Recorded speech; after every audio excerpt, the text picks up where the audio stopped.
Hi, this is Dodger and you're watching my show.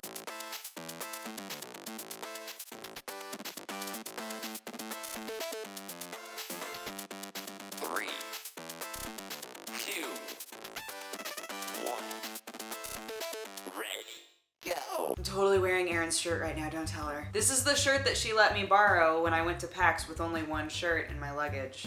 So she's a really great friend and I'm taking advantage of the fact that she let me borrow a shirt is all I'm trying to point out. I am so excited about our first piece of news. Okay, so when I was a kid, I was really obsessed with Invader Zim.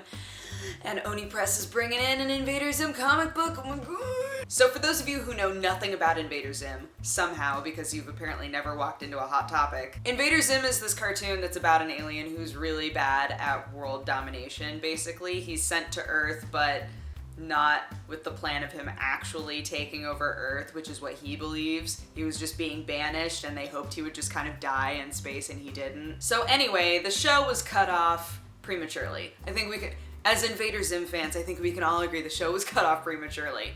And so Jonan Vasquez, who's the one who created the show, he created it with Nickelodeon and he was like, man, people actually really miss this. And for him, he's still been brainstorming for a long time about all of these different things that he would have liked to have happen in that world, and he thinks about it a lot. So Oni Press, which P-Town represent, they're from Portland, Oregon. Oni Press is going to be publishing a Invader Zim comic book that takes place, I guess there's a time skip. There's gonna be a little time skip between the end of the show and the beginning of the comic series, but the first comic book is gonna come out in July at some point. I looked to see if you could pre-order. This is how much I care about this. I looked to see if there's a possibility of pre-ordering it, and there is not right now, so let's have to wait, let's have to see. But oh my god, Invader Zim is gonna continue. The story will live on. The one thing that I'll miss is the voices. Like, let's be honest. Invader Zim's voice was the best possible thing, and to be able, I mean, we'll be able to hear it while we're reading, but we won't be hearing it, you know? It's a letdown. It just wound up being one of those things that gained this crazy cult following. Like, the show was not on Nickelodeon for all that long, and when it was running, not that many people super cared about it, but then more and more people were like, where did that show go? That show was amazing! And they started showing reruns, and then people would tune in for entire marathons of it. And again, if you ever walk into a Hot Topic, they still have Invader Zim things you can buy, so I think it's a good call. I think the super fans and the people who jumped on the train a little bit late and were like, oh, if only I had been around when that show had actually been on TV. This comic book is gonna be for you, man. So jazzed. But Dodger, that has nothing to do with video games. Shut up. I don't care. Twitch was hyping up a big announcement for a few days and a lot of people were having fun, JP, throwing out complete lies about what the announcement was actually going to be, but now we know. September 25th and 26th in San Francisco is going to be the very first TwitchCon, a convention for streamers and for the viewers of streamers. It's basically gonna be VidCon, except for Twitch streamers, is how I'm imagining it. Because VidCon has this sort of weird air where, like, even though it's supposed to be about all forms of YouTubers, it's really about vloggers. You know, people show up to VidCon to meet their favorite vloggers, and that's really it. And it's also caused this really interesting conversation to start about conventions in general. Are there just too many at this point? I mean, when you're in the biz, like we are, you are expected to go to most of them. You're expected to go to the biggest ones, right?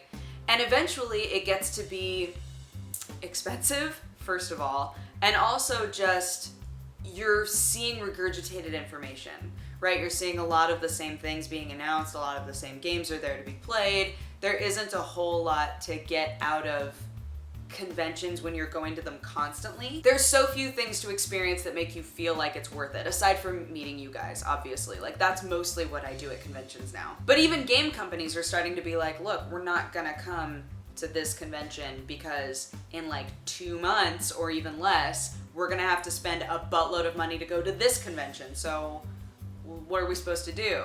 Okay, rethinking it now, TwitchCon is gonna be like BlizzCon and VidCon smushed together, because it's gonna be one company that puts out a lot of money to make it happen, right? Everything is gonna be branded Twitch, but there's also going to be specific companies that show up because they know that they are adjacent. Like Nvidia might be there. But I don't know, man, maybe it's because I'm in the position I'm in, but there are starting to be so many conventions to the point where it's really hard for them to not overlap with each other. And if you're like me and you want to go to not only gaming conventions, but also anime conventions, you're hosed. You are so screwed. Not saying that TwitchCon won't be great. I'm sure it'll be super fun. They'll probably even have a ball pit.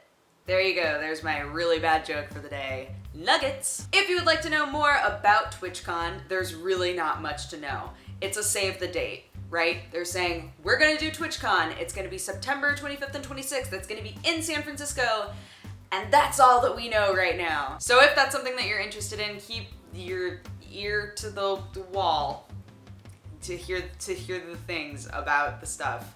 I don't know, guys. So Blizzard is testing out Diablo 3 microtransactions, which might make you go, but with explanation, it might make you go, okay. They're claiming that they've had lots of feedback from people asking for microtransactions, which I think is baloney. But the good news is they're testing out microtransactions in Asia. It's not happening now. They're kind of just putting it out there in the Asian market and just seeing what happens. And not only that, but it's also mostly cosmetic, also boosts though. You can't buy any items that are gonna make you more powerful, nothing like that, but you can boost levels, which people feel one way or the other about typically. Some people take the stance of, well, what's wrong with a boost? I mean, I don't have the time to be grinding every night, but I still want to get the full experience of the game. So yeah, if you help me boost my level, then that would be great. It doesn't mean that I'm gonna have better gear or better weapons. It's just gonna mean that I boosted my level, right?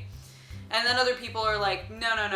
Anything like that is cheating, essentially. Because even though you're not getting a weapon or you're not getting armor, gaining another level does make you more powerful. So if you were, one of the so-called whales out in the world and you were willing to just spend billions of dollars on one game, then you could technically just sit there and be like, all right, sick, max level. But then you wouldn't have the gear, right? Like, there's a weird give and take there. So they are testing out boosts, and then the rest of it is all cosmetic. Actually, something that I totally forgot to mention is that another addition to the whole microtransaction thing is they're making a new currency called platinum that you can buy with real money, which would then mean that you could, in my mind, right, that means you could take real money, you can buy platinum, and then you can buy the gear. So we're back at the same problem, I feel like. Anyway, Diablo 3 has improved a lot as a game, and the patch isn't entirely microtransactions. There are a few other things, just quality of life within the game sort of things that they're going to be changing. But microtransactions, I think, are the biggest news. And that patch is just going to be launching on some test servers in Asia. So we'll see how it goes. We'll see whether or not they feel like they made a buttload of money on it. I personally don't think that they're going to make enough to change that for everybody, but who knows? Oh my gosh, guys, this week has just been the worst. Actually, I wouldn't say it's been the worst. I would say that we were all invited to a buffet and there was quite the bounty. Alrighty, let's get into it. So Nintendo's had a lot of problems getting their product into the hands of consumers. Why? Specifically American consumers, I should say, because people in Europe, for the most part, are not having a problem. It's like only America. Why is that? When it was just the amiibos, a lot of people were saying, I think that maybe, companies are holding back so that they can drive up the price, or maybe, Nintendo just isn't stocking enough. But now that we've also had this problem with the 3DS XL, the new 3DS XL, it's a very different, more obvious problem. We, right now, on the west coast of America, are having port strikes. A port strike is when all of the dock workers in the union say, no, we're not being paid enough, and they just stop working. And this is a thing that it causes a few problems at the beginning, and then a lot of problems as it goes on. So we had a very, very small shipment of the new Nintendo 3DS. A lot of people were not able to get it at all unless they pre-ordered it, which is kind of nuts. Amiibos, obviously, are still very, very hard to find. And the only thing that anybody can think is the port strikes must be doing it. There are shipments of all sorts of things that are just not reaching anybody. And you might say, well, then why is it only Nintendo? But you have to think about the fact that only Nintendo, since these strikes have started, really only Nintendo has had big launches. They've done the Amiibos, which is a huge collector's item, so people are gonna notice when there isn't enough. And then the new Nintendo 3DS XL, which a lot of people really wanted because it came with specific games that everybody was really looking forward to. And suddenly nobody can get those either. I haven't been able to get one. I'm a sad panda. So what does this mean for Nintendo right now? I believe that they normally only ship games on planes, but I think that they're having to do that with all of their product. So all of their product is coming on plane shipments instead of boat shipments, because there are just boats that are hanging out. There are trucks that come into ports and are just kind of sitting there like, what, do you want this? And everybody's like, no, we're not touching that. So it's stacking up more and more and more and more, all of these shipping crates, all this stuff on all of the ports across the West Coast. This is just a nightmare. So right now they're just relying on smaller shipments of everything, which means that even when somebody gets stock back in, it's not gonna last for very long. So if you know people at a GameStop or something like that and they're saying, yeah, we're supposed to get a shipment on this day, you know, try to get in good with them and be like, give it to me, please. I can't get one on Amazon even.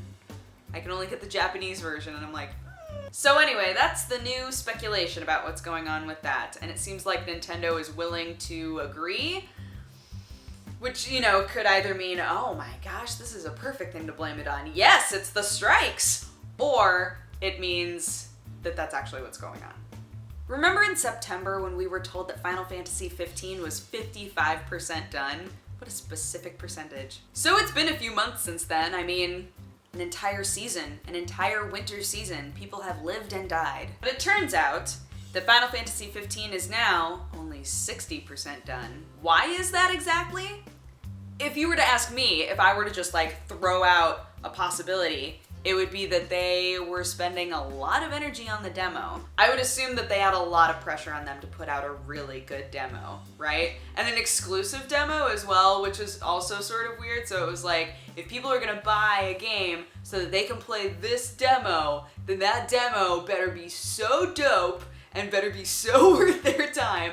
So it seems like they've spent so much energy just on the demo, really. When you think about it that way, kind of makes sense. They only made 5% of the difference from the older game to now. I think there is a lot of pressure there now with Final Fantasy. And the reason I say that might be obvious, but the reason I say that is because people don't have a lot of faith in the franchise anymore. A lot of people are going back to the glory days and saying, you know what, I'm just gonna replay Final Fantasy IX, thank you though. And speaking of which, Final Fantasy IX is awesome to come back to. Like, the look of it and the style of that game is so fun in comparison to the other ones. I don't know. Final Fantasy IX, I think, is one that I didn't appreciate entirely because I was too fully in the Final Fantasy VII zone, and I was like, no, nothing will ever beat Final Fantasy VII, it's so good. And then Final Fantasy VIII came out, and I was like, ugh, what's all this romance nonsense? And then 9 came out, and I just didn't care all that much. Go back to 9, guys. 9 is pretty fun. Anyways, I feel like there's a lot of pressure to actually make a good Final Fantasy game. And so they've been giving us updates, and they've been putting out gameplay videos, and they've been giving us cinematics, and now we've got this big exclusive demo that's coming out, and I still don't have a lot of faith. Is that sad? Like, I'm still sitting around going, okay, well, we'll see when it comes out, I guess. It's all Lightning's fault. I'm gonna blame literally everything on Lightning. It's all Lightning's fault. You had great hair, and that was it. So yeah, if you're somebody who's looking forward to Final Fantasy 15, it is now 60% done, and in September it was 55% done. So if we follow that track, it's basically coming out tomorrow. As our final bit of news, the Order 1886, holy God. This has been just the cherry, right? We come into the buffet, there's so much food, just such a bounty of video game controversies, and then there's the cake, right in the middle of the table that's just been so beautifully piped, and you cut into it and you realize that basically the whole cake was fondant, and fondant doesn't taste good. Good metaphor, Dodger. Let's move on. So the Order 1886. Oh man, so a bunch of gameplay videos for The Order 1886 came out ahead of time. They came out before the game was even released. And they were taken down pretty fast, but it was a full playthrough. And it took this guy 5 hours? I believe between 4 and 5 hours. Now the game is out, and people are putting up their reviews and talking about the game, and everybody's taking between 5 and 7 hours for a $60 game. Not only that, there are recycled battles. People have taken screenshots of like a battle earlier in the game and then literally the final boss battle, and they are identical, completely identical. QTEs, by the way, the final boss battle is a QTE battle. The only good thing that people have to say about it is that it looks nice. They're like, yeah, it looks nice sometimes. But sometimes it looks nice. I don't understand how we went from The Order is going to be a cinematic experience. It's going to be the combination of a game and a movie. No, it was nothing like that. It was none of those things. I will give it to them that putting the borders on the top and the bottom, even though they were like, it adds to the cinematic experience, that is a great way to cut down on rendering. Like those are areas that don't have to be rendered at all, right? It gives them a bit more room to wiggle diggle. But people have been so excited for this game, are going to pay $60 for maybe $10 an hour of gameplay, and not even good gameplay? That's not okay. And again, you and I are gonna have different ideas of how much we wanna spend for a certain amount of an experience, right? Everybody's gonna be different. But I think that we can all agree that $60 for a cinematic experience game when the game is not good and you're not getting nearly as much content out of it as they led you to believe, it's a little messed up. Because it's causing all of these conversations, right? How much are you willing to spend on 1 hour of gameplay? Like, would you be satisfied paying $60 and then getting 6 hours of gameplay?